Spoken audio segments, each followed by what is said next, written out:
The main discussion when you're talking about GOAT status is records. Let's talk belts. Let's talk things like who'd he beat, who'd he lose to. Today we're going to talk about Jon Jones, and more specifically, what is Jon Jones up to? We all know he recently retired, but the main reason was just he said he didn't have to fight anymore. He said he didn't want to fight anymore, and that's great. You want to leave without the sport retiring you, like someone like Tony Ferguson, who has gone on a crazy loss streak and still hasn't retired. We see a lot of champions do this, where they don't let the sport retire them. Mighty Mouse in specific left the sport at like 33. He'd done all he needed to do, and he was able to amicably stay in the world of combat sports by meeting with fighters, training, and doing all this stuff without having to get brain damage and spend more time with his family. But Jon Jones most recently said that he just didn't have the fight in him anymore. He said he didn't want to fight, said he didn't need to. He's up against a lot when it comes to a young prospect like Tom Aspinall, which is an intimidating fight even with someone who has a record like Jon Jones. But when you talk about GOAT, we're not just talking about record. Anyone could walk into an octagon and get lucky and get a bunch of knockouts. Now, I'm not saying that Jon Jones got lucky with a bunch of knockouts, but I'm saying that the record doesn't describe the GOAT. In some cases, the record can be a little more spotty than other GOATs, but that doesn't necessarily take away a lot of what happens to the GOAT conversation, what happens outside the octagon. You see a lot of people saying right now that Jon Jones' reputation is gone because of this most recent controversy. What he's kind of exemplified himself as a UFC champion has kind of been taken away by the apparent ducking of Tom Aspinall. But another thing that takes away outside the octagon is how you act. Jon Jones has a long line of very heinous acts. He has been to jail multiple times. He's had allegations against him. He's, I think, allegedly had spousal abuse, child abuse, things like that you don't really want to talk about without certain facts aligning. But most recently, Jon Jones was again amid another legal controversy when it comes to the Albuquerque Police Department. They stumbled upon a girl whose car was, I think, flipped, and she was claiming that Jon Jones, her friend, was driving her car. The lady crashed, and he had fled the scene on foot.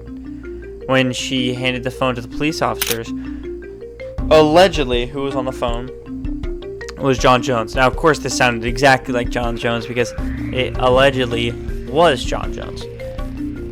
He was saying things like, I know people who have killed for less, my brother's killed for less, stuff like this. And this is all amid his retirement. Now, why does this match up? One of the things that goes into preparing for such a massive fight, some people say the biggest heavyweight fight ever, is your mindset. Someone telling Jon Jones constantly, this could be the one to take you out.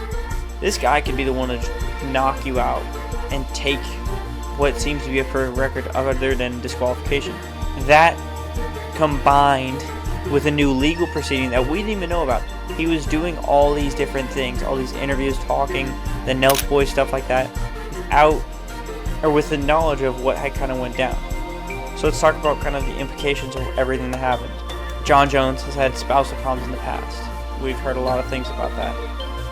He's been on live talking about how, which we could assume he's talking about his family, his daughters and stuff like that, how they are taking advantage and he loves them, but they don't love him and it makes him want to kill.